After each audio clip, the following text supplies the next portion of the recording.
Hello everyone, welcome to our channel Isc Steno. We are starting the passage at speed of 110 words per minute. Start. Sir, while speaking yesterday, I referred to the problem created for the Export Promotion Council by the quality of goods supplied which lacked both imagination and integrity. Therefore, not only have standards to be laid down, but some help has also to be given by way of backing properly to all these people who would also like to ask the Honorable Minister to clarify as to how he is going to lay down the standard for the goods. Will the contract between the buyer and the seller be concluded first and then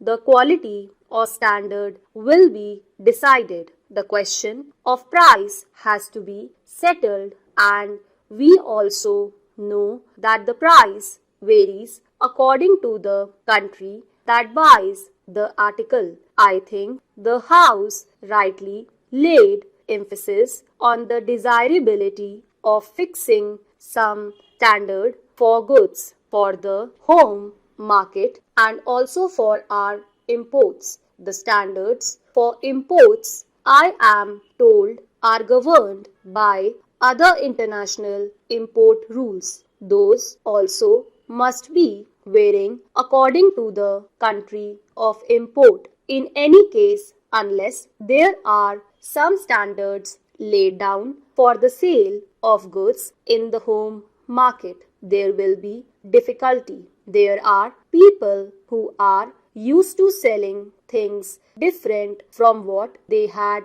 advertised. The thing advertised is something other than what is actually sold. So, unless our traders are trained to respect integrity and some business morals, it is not possible for them suddenly to rise to the occasion and out of patriotic motives sell goods of the particular specified standard. I would also like to make a suggestion to the Honorable Minister and say that it is not enough to lay down the rules for the export quality control and inspection. It is very necessary now to advertise in the foreign countries that we have taken care of this aspect because of the bad name that we have acquired in the past on account of the business ways of some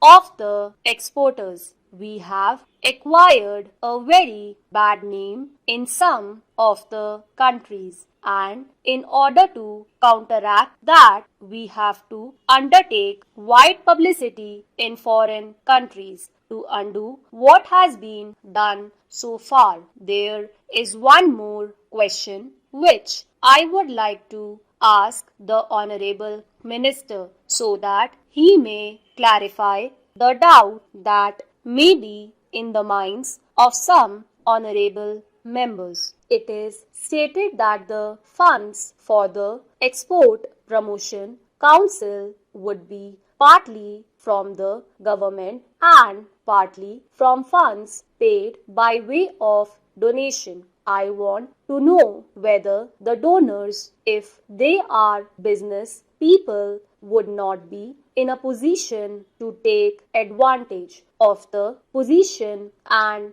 misuse this Export Promotion Council. Instead, I would suggest that heavy fees may be prescribed for the inspection of the goods, and if necessary, all the money that is required should come from the government and no money should be accepted by way of donations. I would also like the government to see that punishment is not so much in the form of fine, because it is well known that where money is got freely either through black marketing or by taking advantage of certain trade conditions. Fine is no consideration at all. 10 or even 100 times the fine can be made good by the people who indulge in these malpractices. Therefore,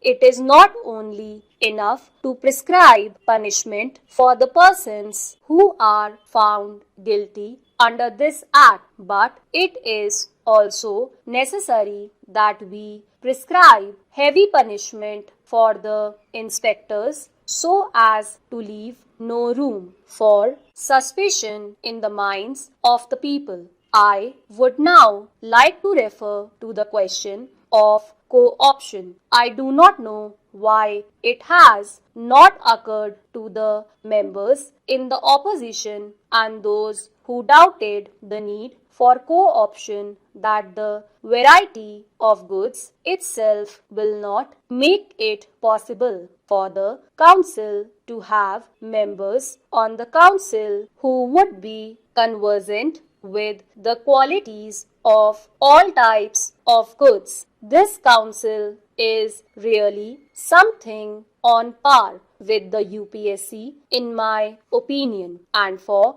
every particular specialized item it would be necessary for this council to co-opt 1-2 experts belonging to that particular trade. I would, if I may, like to clarify one point in regard to the statement that fell from one of the members yesterday with regard to the deal we had with Poland and Russia over shoes. The deal was found defective because the shoes were different according to the changing fashions. This particular item has come in the report of the Public Accounts Committee. The deal was found defective because the foreigners who are used to machine-made goods expected goods of exactly the same standards as of machine-made